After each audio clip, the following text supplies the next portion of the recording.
Station 3.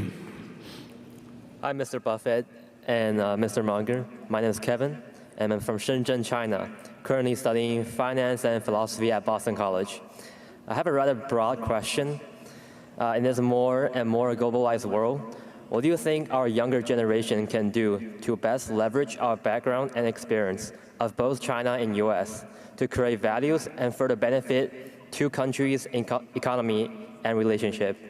And what do you see valuable in a person with a multicultural background? Thank you.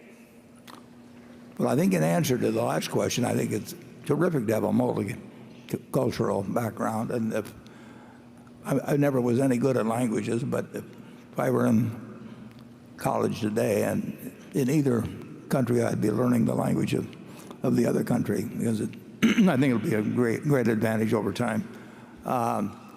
The first part of the question, I'd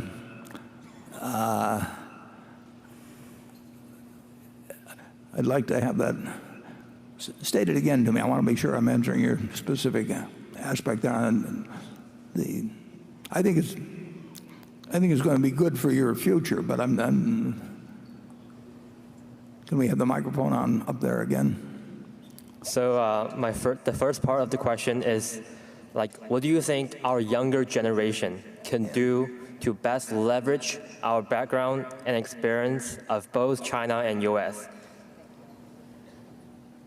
Well, I'd start with being multilingual. I mean, certainly in terms of, obviously you want to be able to express yourself in both. And the better you can understand, obviously, the culture of another society, obviously that's a benefit.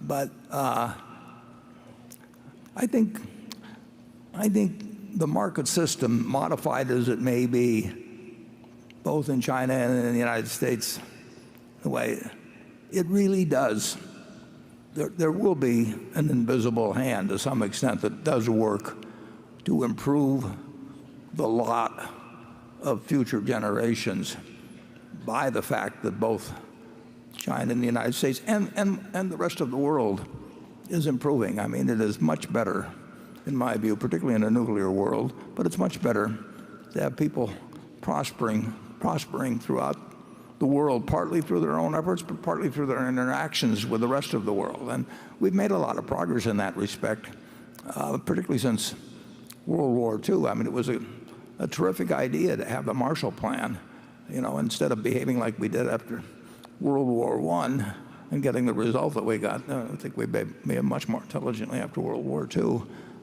So I'm bullish on the future of the United States, but I'm bullish on the future of China and to a significant extent, the rest of the world. People are going to be living better 10, 20, 50 years from now, and I don't think that's something that can be stopped even. Charlie? Absent weapons of mass destruction. Yeah, well, the multicultural stuff, it wouldn't do you much good to be fluent in both English and Chinese if you were, say, a proctologist in China or a proctologist in Nebraska.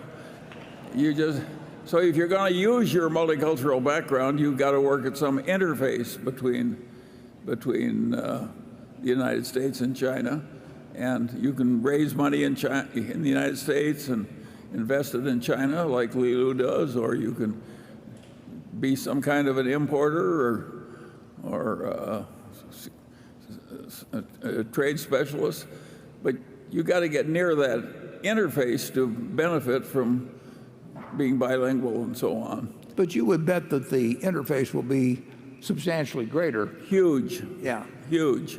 And that's what you want to prepare for. Yes, and I think that generally speaking, when you get multicultural, you can also be multidisciplinary. But generally, I think people make more money if they're very narrowly specialized, like the proctologist, and that it's much harder to make a lot of money for most people if you try and imitate Warren and me. I'm glad I didn't meet him earlier. I mean.